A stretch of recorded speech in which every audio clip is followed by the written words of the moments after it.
All sport এবিপির সঙ্গে আছেন। একটা খবর পাওয়া গেছে, ফ্রেশ নিউজ, যদিও মার্চের 20 তারিখে সেই ঘটনাটা ঘটেছে। সাকিব আল হাসান ফাইনালি বোলিং এর যে পরীক্ষাটা রয়েছে সেই পরীক্ষায় উত্তীর্ণ হয়েছেন এবং সাকিব আল হাসান এখন ইন্টারন্যাশনাল ক্রিকেটে বা সব ধরনের ক্রিকেটে বোলিং করতে সাকিবের আর কোনো বাধা নেই।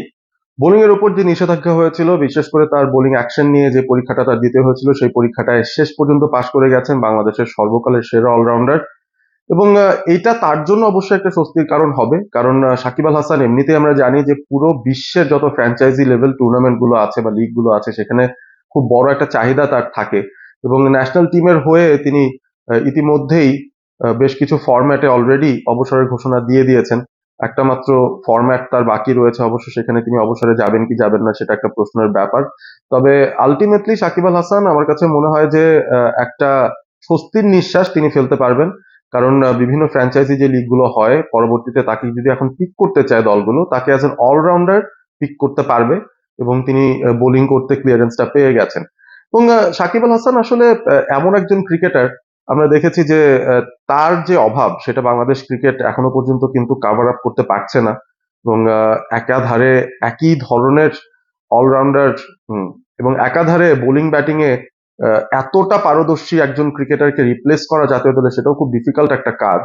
বাংলাদেশ তাদের কিন্তু T20 2026-এর যে মিশন সেখানে এগিয়ে যাচ্ছে।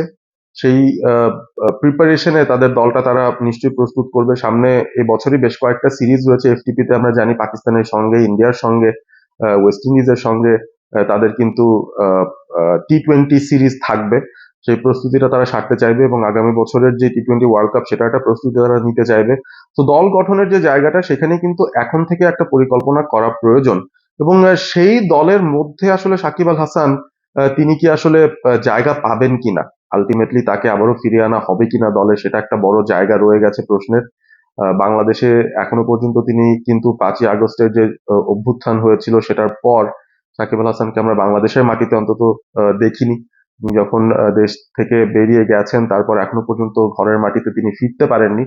তো আমার কাছে মনে হয় যে আলটিমেটলি খুব ডিফিকাল্ট একটা পথ সাকিবের জন্য ন্যাশনাল টিমে ফিরে আসার যে জায়গাটা সেখানে, তবে নিজেকে পারফর্ম করে অন্তত প্রস্তুত রাখার যে কাজ সেটা কিন্তু সাকিব এখন করতেই পারেন, যেহেতু তিনি অ্যাজ এন অলরাউন্ডার বা অ্যাজ আ বোলার এখন কিন্তু তার খেলতে কোনো বাধা নেই। তো দেখা যাক শেষ পর্যন্ত কি ফিউচার হোল্ড করছে সাকিবের জন্য। এবং বাংলাদেশ ক্রিকেটের জন্য একটা ইম্পর্টেন্ট মাইল ফলক সেটাই হবে যে আমরা একটা প্যাটার্ন দেখি, বাংলাদেশের যারা লেজেন্ডারি ক্রিকেটাররাও আছেন, বড় বড় মাপের ক্রিকেটাররা যারা 1 দশকেরও বেশি সময় ধরে দলকে সার্ভিস দিয়েছেন, তারা আসলে মাঠ থেকে বিদায় নেওয়ার সুযোগটা আসলে পাচ্ছেন না। আমরা তামিম ইকবালকে দেখেছি, তিনি অল ফরম্যাটস অফ ক্রিকেট থেকে রিটায়ারমেন্টে চলে গেছেন, তবে মাঠ থেকে তার বিদায়টা সেভাবে ফর্মালি হয়নি। বিপিএল এর পর খালি একটা অনুষ্ঠান করা হয়েছিল বিসিবির পক্ষ থেকে। তবে একদম যে শেষ ম্যাচটা খেলবেন বা একটা গার্ড অফ অনার নেবেন, সেই সম্মানটুকু কিন্তু ক্রিকেটাররা আনফর্চুনেটলি পাননি। মুশফিকুর রহিমও কয়েকদিন আগে তিনি রিটায়ারমেন্টের ঘোষণা দিয়েছেন ওডিআই ফরম্যাট থেকে, এবং তারও আগে তিনি T20 থেকে রিটায়ার করেছিলেন। সুতরাং শুধুমাত্র টেস্ট ম্যাচগুলো হয়তো মুশফিক খেলবেন। সামনে জিম্বাবুয়ে আসছে এপ্রিলে, এবং সেই টেস্ট সিরিজটায় হয়তো আমরা মুশফিকুর রহিমকে ব্যাট হাতে দেখতে পাবো বাংলাদেশের জার্সিতে।